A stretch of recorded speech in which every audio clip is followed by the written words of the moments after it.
sore Ibu Esther. Selamat sore, Bu. Bagaimana Ibu kabarnya? Sehat, sehat-sehat Ibu, kabar saya. Tapi masih ada beban di hati saya sekarang ini, Bu. Oh, tadi di sekolah ngapain aja Bu? Kok ada bebannya Bu sekarang? Ya, seperti biasa, Bu. Saya masuk ke kelas, mengajar di kelas saya, melakukan aktivitas lah, Bu, dalam satu hari ini. Seperti itu, Bu. Oh, baik Ibu Esther. Nah, agenda apa yang ingin kita capai pada sesi ini Bu? Ya, begini, Bu. Di dalam kelas saya tadi, waktu saya masuk mengajar tadi kan, Bu, saya memperhatikan ada siswa saya yang kurang aktif atau pasif dia di dalam kelas. Jadi saya ingin ingin mencari solusinya, Bu. Bagaimana cara mengatasinya seperti itu, Bu? Bagaimana perasaan Anda saat melihat murid Anda pasif di kelas tersebut, Bu? Perasaan saya, Bu, sebenarnya sangat sedih, Bu, karena dan sedikit dan khawatir juga, Bu, karena saya berpikirnya kalau saya memperhatikan siswa saya itu kan dia pasif, saya khawatir nanti dia tidak tertinggal dalam pembelajarannya, seperti itu, Bu. Iya Bu, saya juga pernah merasa itu Bu. Nah, sama-sama guru pasti pernah merasa itu. Nah, di sini kita akan sharing Bu, untuk mendapatkan solusi akan masalah Ibu. Nah, yang saya mau tanya Bu, adakah faktor yang menyebabkan murid Ibu pasif di kelas?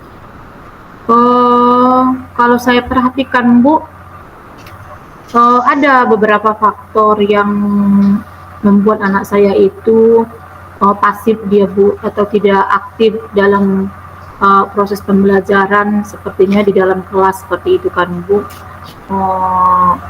Misalnya dia sepertinya kurang tertarik dengan apa yang saya ajarkan, dia tidak menyukai pembelajaran itu, Bu. Terus saya lihat dia tidak percaya diri, seperti itu, Bu, dalam pembelajaran itu.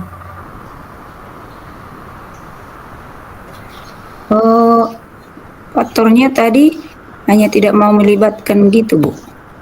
Iya, yang pertama kan tadi dia tidak tertarik, tidak mau, kurang menarik lah menurut anak tersebut pembelajaran hari itu. Terus tidak percaya diri, seperti itu, Bu. Itu adalah kesulitan belajar yang didapat si anak ya Bu di kelas Ibu. Nah, pasti saya rasa Bu ada faktor lain yang menyebabkan murid Anda tidak pasif di kelas. Kalau saya perhatikan memang, Bu, ada beberapa, ada 2 atau 3 orang itu siswa saya itu masih kesulitan dalam belajar membaca. Artinya kurang lancar membacanya. Bisa, tetapi dia belum bisa membaca dengan tepat, seperti itu, Bu. Iya Bu.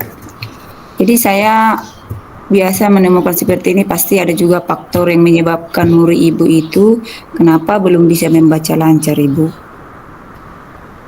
Iya sih, Bu, kalau saya perhatikan memang, Bu, anak yang bertiga ini, Bu, kalau saya cari tahu latar belakangnya, di rumah itu tidak mengulang kembali atau tidak belajar di rumah, hanya main game, seperti itu, Bu. Jadi misalkan tidak peduli, seperti itu, Bu, akan tugas-tugas yang diberikan oleh ibu gurunya, seperti itu, Bu. Iya.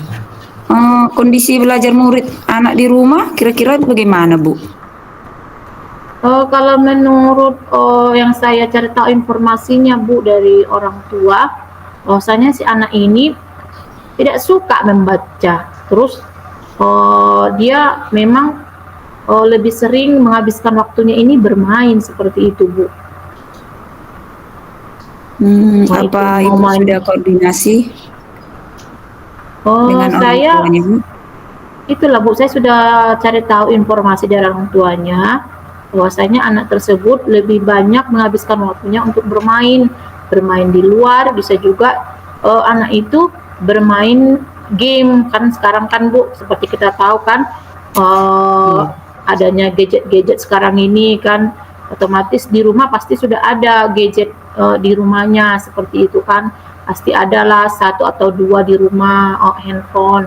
Jadi mungkin tidak dibatasi mungkin sama orang tuanya kan Bu. Jadi ya akhirnya seperti ini Bu. Di akhirnya tidak ada keinginannya untuk belajar seperti itu Bu. Oke, Ibu.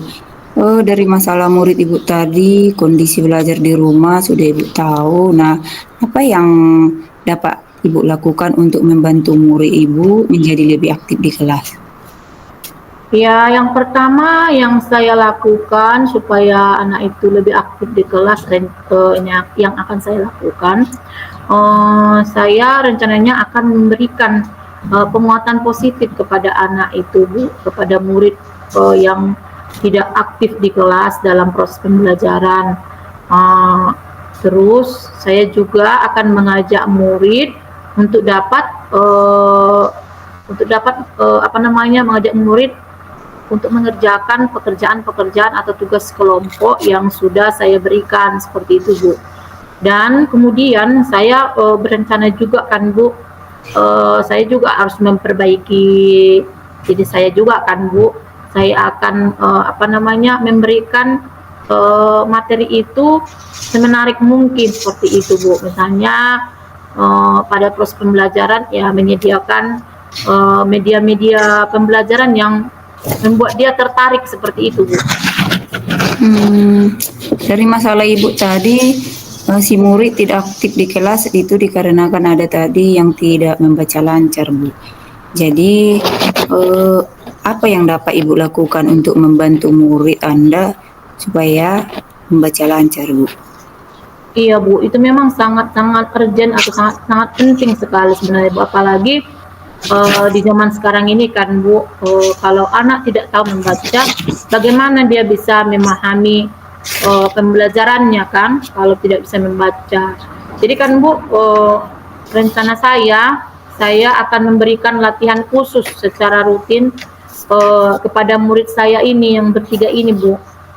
Kemudian secara bergantian lah mereka saya akan dampingi Bu pada saat di jam-jam saya kosong.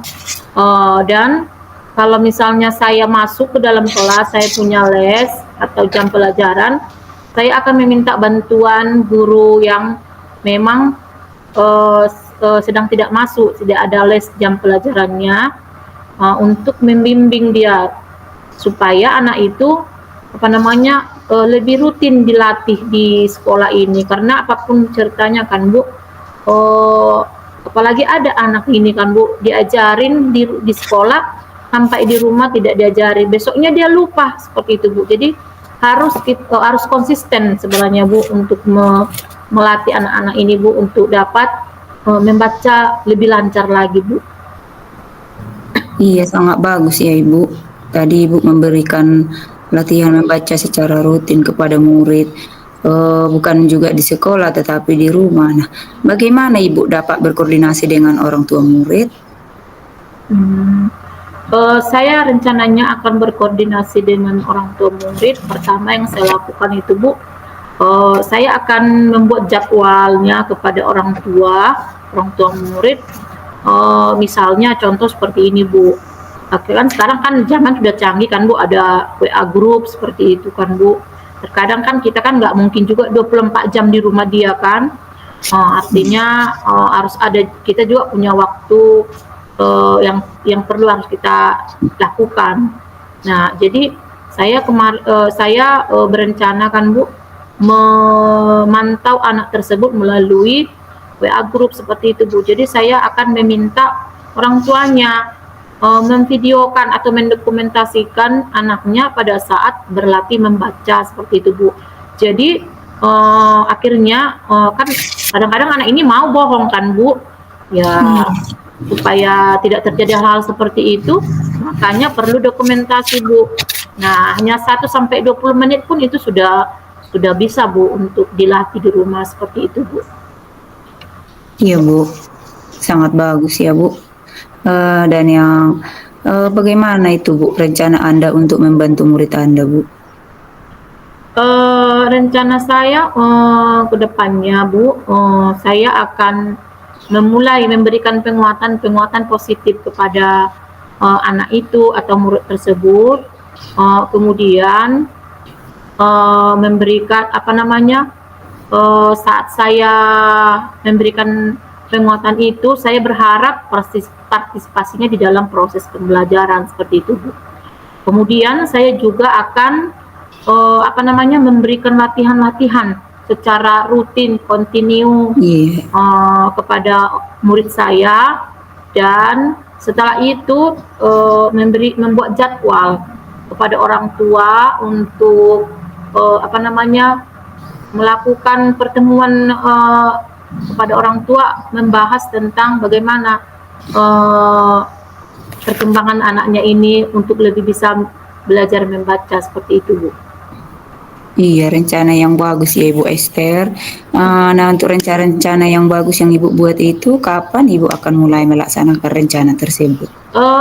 Sebenarnya kan, Bu, saya sudah berencana akan memulai rencana tersebut di minggu depan seperti itu, Bu. Sehingga karena di minggu ini kan jadwal saya agak-agak sibuk seperti itu, Bu. Jadi supaya lebih fokus mengawalinya, maka saya coba untuk minggu depan akan saya mulai jadwal tersebut, Ibu.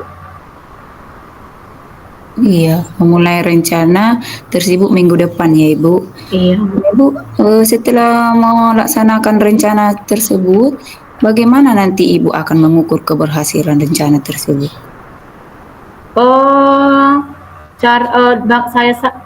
Saya akan mengukur keberhasilan rencana tersebut dengan melihat peningkatannya, karena nanti kan saya akan meminta siswa untuk langsung mempraktikkan, ya kan, dengan cara saya akan meminta anak-anak itu membaca bacaan yang saya akan berikan kepada anak-anak itu. Kemudian melihat peningkatannya di dalam ruangan kelas seperti itu, Bu, pada saat proses pembelajaran, apakah tetap seperti dulu atau ada peningkatannya seperti itu, Bu. Iya Bu, secara nggak langsung Ibu sudah mengungkapkan solusi yang Ibu dapat dari masalah Ibu tersebut. Bagaimana Ibu perasaannya sekarang Ibu? Perasaan saya, Bu, sangat lega, Bu. Sangat lega ya Bu. Karena sepertinya beban saya agak berkurang lah, Bu, seperti itu, Bu. Iya Bu. Semoga Ibu nanti bisa menuntaskan masalahnya dengan baik ya Ibu. Iya Bu. Dan apabila perlu butuh bantuan, saya selalu siap Bu, Ibu hubungi kapanpun. Iya Bu, terima kasih banyak ya Bu buat penguatan-penguatannya dari Ibu ya Bu. Iya, sama-sama Ibu Esther. Semoga rencana-rencana Ibu berhasil. Sampai di sini Bu Esther. Terima kasih Bu Esther. Terima kasih Bu.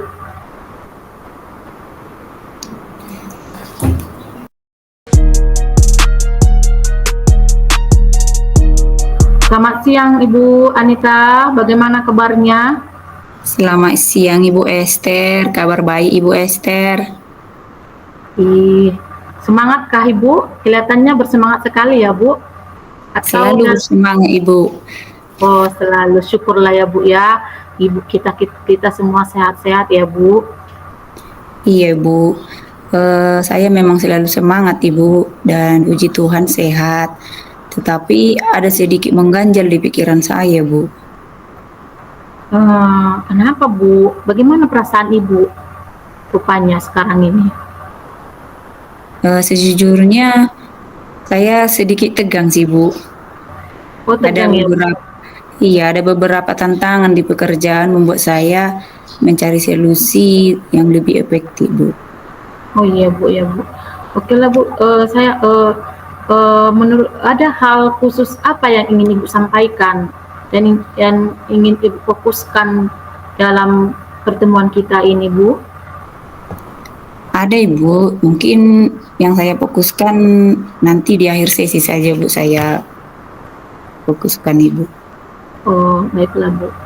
Nah, Ibu, tentunya Ibu tadi kan sudah mengatakan bahwasanya Ibu sedang di dalam pikiran Ibu itu sedang ada yang mengganjal ya, Bu. Saya menghargai sekali kejujuran Ibu itu. Mau berkata jujur ya, Bu. Artinya, jadi mari kita jadikan pertemuan kita ini, Bu, menjadi ruang untuk kita menjalani solusi bersama atau mencari solusi bersama. Kira-kira Bu, Iya Bu. apakah ada hal khusus yang ingin kita bahas Bu dalam yang lebih dalam lagi pada pertemuan kita kali ini? Iya, tentunya ada Bu. Supaya keluar gitu unek-unek yang ada di dalam pikiran dan saya bisa nanti lega. Saya ingin Bu, di tempat kerja saya ini saya bisa meningkatkan kemampuan presentasi saya di depan umum Bu. Misalnya saat presentasi di depan Bapak Ibu guru, di KKG maupun di komunitas lainnya Bu. Oh, seperti itu ya Bu.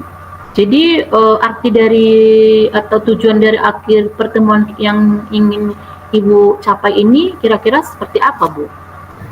Eh, Saya ingin bisa presentasi Bu dengan percaya diri dan membuat audiens terkesan dengan presentasi saya. Bukan hanya terkesan Ibu, tetapi mereka juga bisa merasakan dampak saat saya berpresentasi begitu Ibu.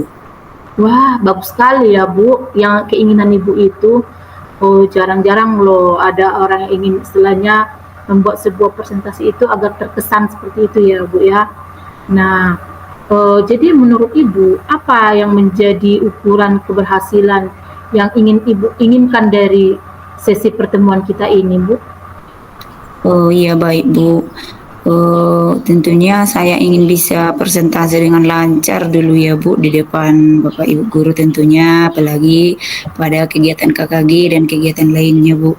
Dan tanpa rasa gugup. Nah, ini yang sering saya hadapi Bu, merasa gugup saat presentasi sehingga apa yang saya presentasikan ada yang bisa presentasikan dengan baik. Dan saya juga Bu,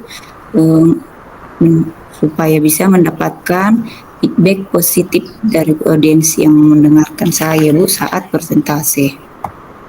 Iya Bu, kalau gugup itu sih wajar sebenarnya ya Bu. Setiap orang itu kan pasti adalah rasa khawatir, rasa takut seperti itu Bu. Tapi yang jelas Bu, yang perlu Ibu ingat kalau sudah ada persiapan yang baik, pasti itu semua akan terlalui seperti itu ya Bu. Nah, jadi oke Bu. Sekarang mari kita mari kita masuk ke dalam bagaimana apa saja faktor yang menurut Ibu yang menjadikan Ibu itu merasa kesulitan dalam melakukan presentasi seperti itu, Bu?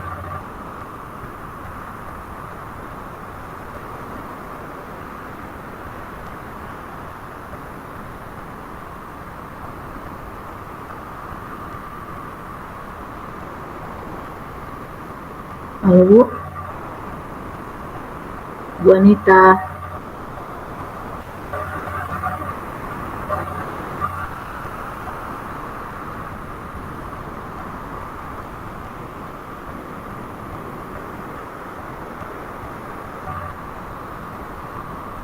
Kayaknya Ibu Anita terlempar, Bu.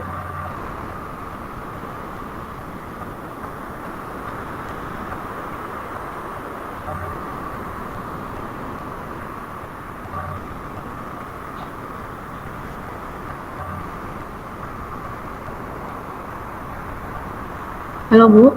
Iya Bu, maaf tadi Bu ada gangguan sinyal. Maaf ya Ibu Esther. Baiklah, nggak apa-apa Ibu, namanya juga itu Iya. alam ya Bu. Nah, baiklah Bu. Tadi kan Saya mengatakan bahwasanya bahwa rasa gugup itu pasti ada ya kan. Iya, Bu. Setiap orang itu kalau kita menghadapi hal-hal yang memang istilahnya kita berhadapan dengan orang banyak ya kan, ada rasa gugup dan rasa khawatir, tapi itu wajar kok Bu, nggak menjadi suatu masalah yang besar seperti itu ya Bu. Nah sekarang oke Bu, sekarang saya mari kita eh, melihat faktor-faktor apa saja sih yang membuat ibu itu merasa kesulitan dalam melakukan presentasi seperti itu Bu. Iya, iya Bu. Selain gugup, saya ada rasa begini Bu saat saya presentasi. Jadi kalau ada teman guru yang tidak memperhatikan saya atau merasa saya hebat, atau pas saya presentasi mereka main HP, saya itu jadinya tidak mood lagi Bu. Jadinya yang saya mau presentasikan itu hilang. Jadi membuat saya apa Bu, gugup, dan ada juga rasa takut Bu tidak bisa memberikan kesan positif kepada audiens. Itu yang membuat saya gugup Bu. Terkadang saya merasa tekanan untuk menyampaikan sesuatu yang sempurna. Kira-kira itu yang sering saya bebankan Bu di hati saya sewaktu saya hmm, berpresentasi di depan Ibu. Gitu ya Bu, saya sih paham ya Bu. Terkadang memang Bu kan pada saat kita melakukan presentasi ini kan Bu, eh, artinya kadang audiens ini kan ada yang betul-betul memang serius memperhatikan, tetapi ada juga yang mungkin ya kurang serius dan kurang tanggap seperti itu, kurang mau menanggapi seperti itu. Akhirnya terkadang membuat kita memang lebih lebih lagi merasa gugup seperti itu ya Bu. Saya sih paham Bu bagaimana perasaan Ibu yang Ibu rasakan seperti itu Iya kan Bu. Bu. Nah jadi Bu, keadaan yang Ibu hadapi itu, yang Ibu rasakan itu, menurut Ibu bagaimana Anda atau Ibu menghadapi situasi tersebut Bu? Iya Bu. Jadi saya belajar dari pengalaman Ibu. Itu pertama saya presentasi waktu di KKG, presentasi tentang kurikulum Merdeka ini sedikit Bu di SD Negeri 6. Jadi di sana mereka mau buru-buru pulang sehingga menyuruh saya cepat-cepat gitu untuk presentasinya. Belajar dari sana Bu.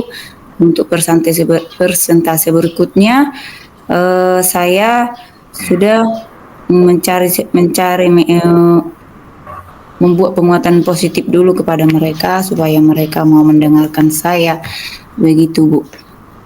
Oh iya Bu ya. Oh ya sih Bu, kalau seperti Ibu katakan tadi, memang sih sering kita hadapi seperti itu ya Bu. Nah Iya Bu. sekarang Ibu kita eh, bagaimanalah solusinya supaya tantangan Ibu atau kesulitan Ibu itu dapat kita cari solusinya seperti itu Bu. Apakah ada hal yang lain yang ingin Ibu tambahkan seperti itu Bu? Menurut saya ada Bu. Saya hanya ingin merasa saya harus intinya saya harus lebih percaya diri lagi dan terampil saat presentasi, dan saya yakin dengan bimbingan ini saya bisa mencapainya Bu. Dan tentunya kalau misalnya saya mau presentasi di sekolah, saya harus koordinasi dengan kepala sekolah dulu Ibu supaya mereka juga menaati aturan saat saya presentasi dan tidak ingin cepat-cepat pulang, begitu Bu. Oh seperti itu ya Bu. Jadi kalau kita Ibu perhatikan misalnya apa yang menjadi rencana Ibu nanti dalam mencapai tujuan presentasi yang Ibu inginkan itu, kan Ibu maunya didengarkan, terus menarik, dilihat orang, dilihat audiens seperti itu ya Bu. Jadi menurut Ibu lah, Apa yang akan Ibu rencanakan untuk mencapai tujuan dari yang Ibu inginkan itu, seperti itu? Saya sudah berpikir jauh-jauh hari memang Bu. Saya selalu memikirkan ini dan saya harus mempunyai tujuan presentasi ini. Saya akan mempersiapkan materi presentasi dengan baik dulu Bu. Baru mematangkan diri saya, berlatih terus intinya Bu. Berlatih presentasi di depan cermin, ini sudah saya lakukan Ibu. Dan supaya melatih pembendaharaan kata-kata yang bisa dimengerti oleh audiens atau Bapak Ibu guru saat kami presentasi, dan juga mencari feedback dari teman atau mentor. Misalnya dari ibu-ibu PP juga saya sudah pernah koordinasi tentang ini Bu, mencari pengalaman dan dari Bapak Kepala Sekolah. Bagus sekali Bu, rencana Ibu. Tapi kan dari setiap rencana yang sudah Ibu paparkan tadi, ada beberapa poin tadi yang Ibu paparkan. Menurut Ibu, adakah yang prioritas atau yang utama yang ingin Ibu rencanakan dari kegiatan itu, Bu? Iya, ada Ibu. Prioritas saya itu adalah mempersiapkan materi presentasi dengan baik dan matang. Dan seperti yang saya bilang tadi Bu, saya akan berlatih presentasi di depan cermin, membuat catatan-catatan kecil, dan supaya saya percaya bahwa pondasi yang kuat dalam materi dan latihan akan membantu saya mengatasi rasa gugup tersebut Ibu. Bagus ya Bu ya. Nah, jadi kira-kira strategi apa yang ingin Ibu gunakan dalam mencapai tujuan presentasi itu? Strateginya Bu, saya akan mencari referensi materi presentasi yang baik, seperti materi-materi yang sudah kita pelajari sebelumnya ini di CGP, seperti disiplin positif kemarin Ibu. Saya akan mempersiapkan slide presentasinya dengan menarik dan berlatih presentasi dengan fokus pada intonasi dan gerakan tubuh. Saya juga berencana Ibu untuk meminta feedback konstruktif untuk terus memperbaiki diri saya ke depan. Begitu Ibu. Begitu ya Bu, bagus sekali Bu. Memang dalam suatu keinginan kita untuk mewujudkan sesuatu supaya berhasil Bu, harus banyak namanya latihan ya Bu. Latihan, terus evaluasi diri seperti itu, atau meminta feedback dari teman sejawat, bisa juga seperti itu Bu. Nah, itu adalah langkah yang sangat baik yang Ibu buat. Jadi Bu, rencana yang terstruktur dan fokus yang detail yang Ibu katakan itu bisa dapat membantu atau mengatasi tantangan presentasi dengan lebih efektif seperti itu. Akhirnya presentasi itu akan lebih baik lagi, lebih menarik lagi untuk audiens ya Bu. Jadi Bu, bagaimana tindak lanjut Ibu dari rencana ini seperti itu Bu? Oh, baik Ibu. Iya. Sekarang Bu, saya berkomitmen untuk mempersiapkan materi presentasi dengan baik. Seperti tadi, berlatih terus dan berlatih terus. Saya itu Bu suka berlatih di depan cermin dan mencari feedback juga Bu dari teman atau mentor. Saat ini saya kemarin mencari feedback, rencananya akan mencari feedback dari Ibu PP, Ibu Perliani Sinaga untuk presentasi berikutnya. Oh, baiklah Bu. Nah, sekarang Bu, kan dari rencana yang sudah Ibu buat itu, yang sudah Ibu rencanakan, apa yang menjadi komitmen Ibu terhadap rencana yang sudah Ibu buat? Iya, komitmen saya Ibu, saya akan meminta bantuan seperti saya bilang tadi dari teman atau mentor atau dari PP untuk memberikan feedback dan membantu saya dalam berlatih presentasi. Saya percaya dukungan mereka akan menjadi pendorong motivasi dan penentu kebaikan bagi saya.